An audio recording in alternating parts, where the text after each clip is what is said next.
اللہ تعالیٰ کو یاد کرنا خوبصورت ترین کاموں میں سے ایک کام ہے، بہترین عبادات میں سے ایک عبادت ہے۔ قرآن پاک میں اللہ تعالیٰ اس کے بارے میں فرماتے ہیں وَلَذِكْرُ اللَّهِ أَكْبَرُ، اور اللہ کا ذکر بہت بڑا کام ہے، بہت اچھا کام ہے۔ حقیقت یہ ہے کہ انسان جس چیز سے محبت کرتا ہے اس کو ضرور یاد کرتا ہے، اس کا ذکر کرتا ہے، دل ہی دل میں بھی اور زبان سے بھی، کیونکہ جس چیز کی محبت انسان کے دل میں ہوتی ہے وہ چیز زبان پر آ کر رہتی ہے۔ یہ ہو نہیں سکتا کہ ہم اللہ تعالیٰ سے محبت کرتے ہوں، دل میں اس کو یاد کرتے ہوں، پھر زبان سے اس کا ذکر کرنا بھول جائیں۔ ذکر الہی تو بندہ مومن کی زندگی میں غیر محسوس طریقے سے شامل ہو جاتا ہے، اس کی اس طرح عادت ہو جاتی ہے کہ انسان اٹھتے بیٹھتے چلتے پھرتے تنہائی میں سب کے بیچ میں بیٹھ کر اپنے رب کو یاد کرتا رہتا ہے، دل ہی دل میں یا زیر لب وہ اپنے رب کو کسی حال میں بھی نہیں بھولتا۔ اور بھولے بھی کیوں؟ اس لیے کہ اس کی ذات پر رب کے احسانات ہر ایک سے بڑھ کر ہیں، اس کی نگاہیں ہر طرف رب کے کمالات دیکھتی ہیں، وہ ہر طرف رب کی نعمتوں کو دیکھ کر سرشار ہوتا رہتا ہے۔ وہ جس طرف بھی نظر اٹھاتا ہے وہیں اس کو رب کی قدرت اور تخلیق نظر آتی ہے، اپنے سامنے، دائیں بائیں، اوپر نیچے، ہر طرف زمین آسمان، جو کچھ بھی بنا ہوا ہے، جو کچھ بھی پھیلا ہوا ہے، وہ سب اس کے رب کا بنایا ہوا ہے۔ پھر وہ اس رب کو کیسے بھلا سکتا ہے؟ قرآن پاک میں اہل ایمان کو ذکر کرنے کی تلقین کی گئی ہے۔ اللہ سبحانہ و تعالیٰ فرماتے ہیں فَاذْكُرُونِي أَذْكُرْكُمْ، تم مجھے یاد کرو، تم میرا ذکر کرو، میں تمہیں یاد کروں گا۔ ایک اور جگہ پر فرمایا وَاذْكُرْ رَبَّكَ فِي نَفْسِكَ تَضَرُّعًا وَخِيفَةً وَدُونَ الْجَهْرِ مِنَ الْقَوْلِ بِالْغُدُوِّ وَالْآصَالِ وَلَا تَكُن مِّنَ الْغَافِلِينَ، اور اپنے پروردگار کو دل ہی دل میں عاجزی اور خوف کے ساتھ اور آہستہ آواز سے صبح و شام یاد کرتے رہو، اور دیکھنا غافل نہ ہونا، یعنی رب کی یاد سے کبھی بھی غفلت اختیار نہ کرنا۔ ایک اور جگہ پر فرمایا وَاذْكُرُوا اللَّهَ كَثِيرًا لَعَلَّكُمْ تُفْلِحُونَ، اور اللہ کا ذکر کرو کثرت کے ساتھ، بہت زیادہ۔ کیوں؟ لعلکم تفلحون، تاکہ تم فلاح پاؤ، کامیاب ہو جاؤ۔ اس سے پتہ چلتا ہے کہ اللہ تعالیٰ کو یاد کرنا کامیابی کی علامت ہے، اللہ کے ذکر میں کامیابی کی ضمانت ہے۔ مومن مردوں اور عورتوں کی صفت قرآن پاک میں یہی بیان کی گئی ہے کہ وہ بہت زیادہ اللہ کا ذکر کرنے والے ہوتے ہیں۔ سورۃ الاحزاب میں آتا ہے وَالذَّاكِرِينَ اللَّهَ كَثِيرًا وَالذَّاكِرَاتِ، اور اللہ کا ذکر کرنے والے مرد اور اللہ کا ذکر کرنے والی عورتیں جو کثرت سے اللہ کا ذکر کرتی ہیں۔ کثیرن اعد اللہ لہم مغفرۃ واجرا عظیما، اللہ نے ان کے لیے بخشش اور بہت بڑے اجر کا وعدہ کر رکھا ہے۔ اور پھر یہ کہ ذکر کرنے کے لیے کوئی خاص وقت مقرر نہیں، انسان ہر حال میں ذکر کر سکتا ہے، ہر وقت میں ذکر کر سکتا ہے۔ نبی صلی اللہ علیہ وسلم کے بارے میں آتا ہے کان یذکر اللہ فی کل احیانہ، آپ ہر وقت میں، یعنی ہر قسم کے وقت میں، دن میں یا رات میں، صبح میں یا شام میں اللہ کا ذکر کیا کرتے تھے۔ حدیث پاک میں آتا ہے، حضرت ابو موسیٰ اشعری سے روایت ہے مثل الذی یذکر ربہ والذی لا یذکرہ مثل الحی والمیت، رواہ البخاری۔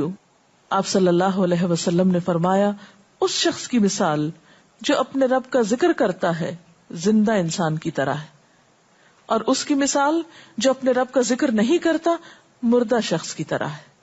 گویا ذکر کرنے والا اور نہ کرنے والا، ان دونوں کے درمیان اتنا ہی فرق ہے جتنا ایک زندہ اور مردہ انسان میں فرق ہوتا ہے۔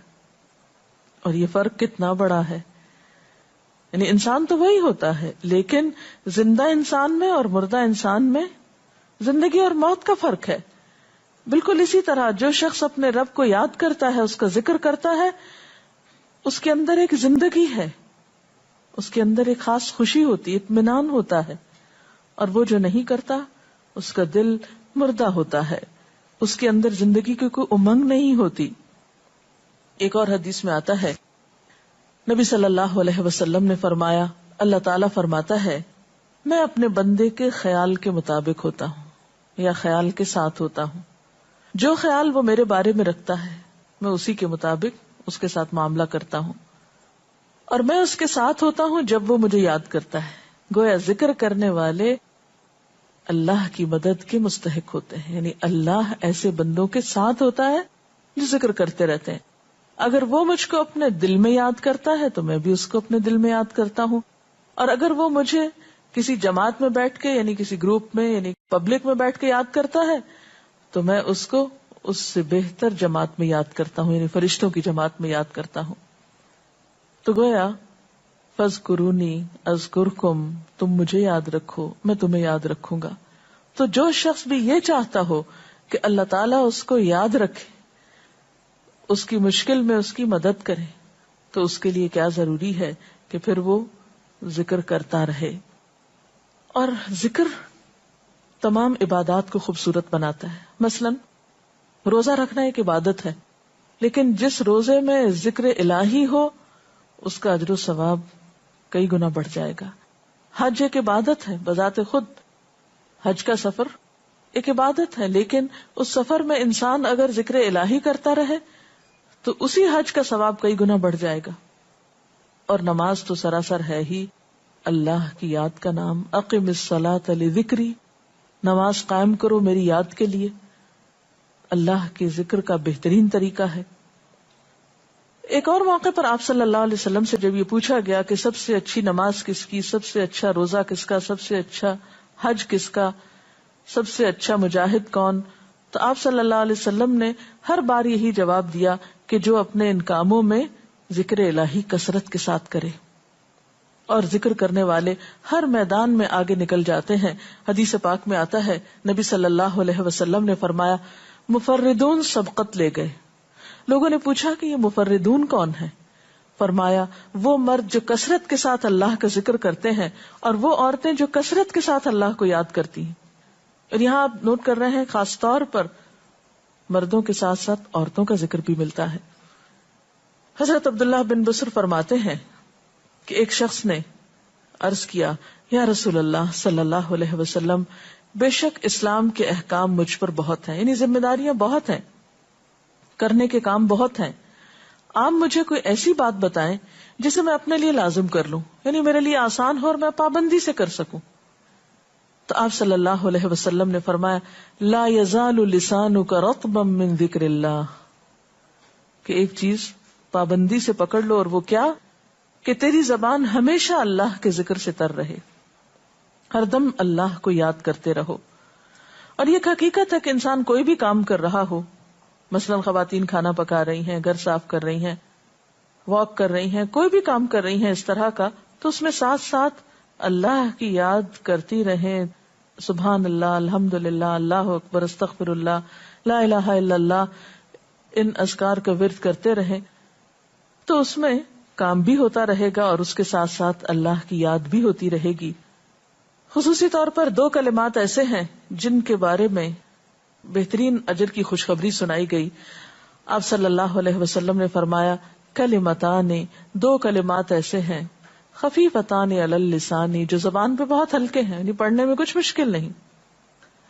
ثقیلتان فی المیزان، میزان میں بہت بھاری ہیں. حبیبتان الی الرحمن، رحمان کو بہت محبوب ہیں، اور وہ کیا ہیں؟ سبحان اللہ و بحمدہ، سبحان اللہ العظیم. چلتے پھرتے، اٹھتے بیٹھتے، کام کاج کرتے، تسبیح پڑھتے رہنا، ذکر کرتے رہنا انسان کے دل کو جہاں اطمینان بخشتا ہے وہاں اس کے کام کو آسان بھی کر دیتا ہے، اور اللہ کی مدد بھی ساتھ ہوتی ہے. اور قرآن پاک میں ایسے لوگوں کے لیے خوشخبری ہے، الا بذکر اللہ تطمئن القلوب، سنو اللہ کے ذکر سے دلوں کو اطمینان ہوتا ہے. اور ویسے بھی میزان میں بہت بھاری نیکی ہے. ایک حدیث میں آتا ہے کہ رسول اللہ صلی اللہ علیہ وسلم نے لوگوں سے پوچھا کیا میں تمہیں نہ بتاؤں کہ تمہارے اعمال میں سب سے اچھا عمل، سب سے پاکیزہ اور تمہارے درجات کو سب سے زیادہ بڑھانے والا، اور جو تمہارے لیے سونے چاندی کے خرچ کرنے سے زیادہ بہتر ہو، اور اس سے بھی بہتر ہو کہ تم اپنے دشمنوں سے ملو، ان کی گردنیں تم مارو اور وہ تمہاری گردنیں مارے، تو کیا ایسا عمل نہ تمہیں بتاؤں؟ صحابہ نے عرض کیا، ضرور یا رسول اللہ صلی اللہ علیہ وسلم، ہمیں ایسا عمل بتائیے. تو آپ نے فرمایا وہ اللہ کا ذکر ہے، یعنی تمام اعمال میں وہ سبقت لے جاتا ہے.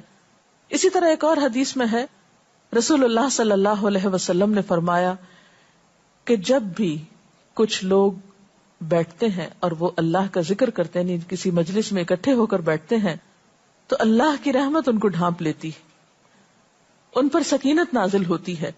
اللہ تعالیٰ ان کا اپنے ہاں ذکر کرتے ہیں. گویا اکیلے بھی ذکر کیا جا سکتا ہے اور کسی مجلس میں اکٹھے بیٹھ کر بھی.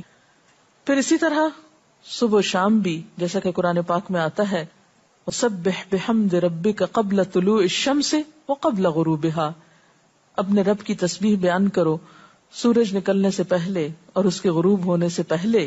ایک اور جگہ پر آتا ہے وَسَبِّحْ بِحَمْدِ رَبِّكَ بِالْعَشِيِّ وَالْإِبْكَارِ، اپنے رب کی حمد و ثنا بیان کرو عشی کے وقت یعنی عصر کے وقت، والابکار اور صبح کے وقت. عشی کا لفظ جو ہے یہ زوال شمس سے غروب شمس کے درمیانی وقت کو کہتے ہیں. پھر اسی طرح انبیاء علیہ السلام کے بارے میں ہم دیکھتے ہیں، حضرت داؤد علیہ السلام بہت خوبصورت آواز سے، بہت خوبصورت انداز میں اللہ تعالیٰ کا